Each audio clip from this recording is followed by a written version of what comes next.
ranking member for the entire committee, Mr. Nadler from New York. Thank the gentleman. Mr.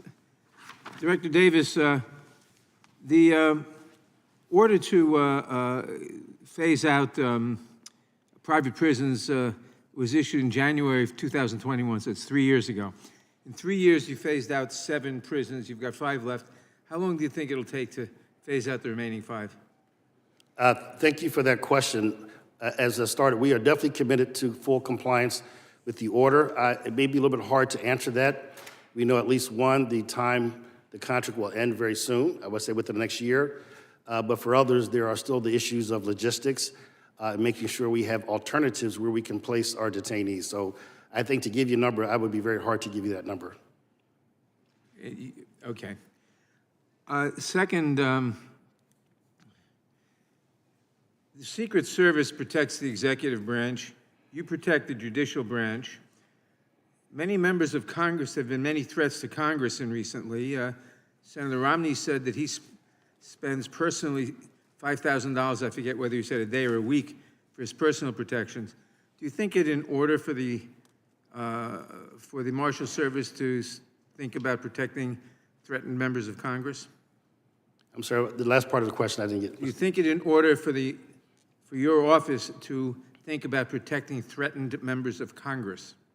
I thank you for that question. The challenge with that would be our statute right now authorizes us to protect specific members as far as the judicial process, so we would not have the authority to do so. Statutory change. Statutory, yes. Thank you. Have current appropriations levels presented any issues or challenges in executing the Marshal Service's missions? And if so, what are they and how are you responding to these challenges? So the current funding measures for fiscal year 23, I think we are responding to the threats that I mentioned. We are putting in an inordinate amount of resources now based on judicial security because of this threatened environment. I am concerned about moving forward, and I think we have identified in the President's fiscal year 24 budget the additional resources that we would need to increase protective operations, judicial security, and other challenges that we're going to be facing. And what is the Marshal Service's current policy on housing detainees with respect to distance from court? We try to make, and thank you for that question, Congressman. We try to keep our detainees close to where the hearings are going to be or the court case. And as we move them around, then it does provide challenges with regards, in some cases, due process, access to their counsel, and obviously increased resources and costs to transport them. So it's not a specific policy. It has to be, we can really accommodate their trial, their hearings, if you will. Do you believe that the federal justice system would be better served by a statutory requirement that limits the distance that detainees can be housed? I don't think, I appreciate the question, Congressman. I don't think I can answer that. I would have to get more into the details because of just a lot of variables. So I really could not answer that. Okay, following the President's executive order, which banned renewal of contracts with privately operated detention facilities, the Marshal Service has entered into several agreements with local government entities that in turn have contracted with these same private facilities. Essentially, this has enabled the Marshal Service to do an end run around the executive order, continuing to house detainees in the same private facilities that they would otherwise be prohibited from contracting with directly.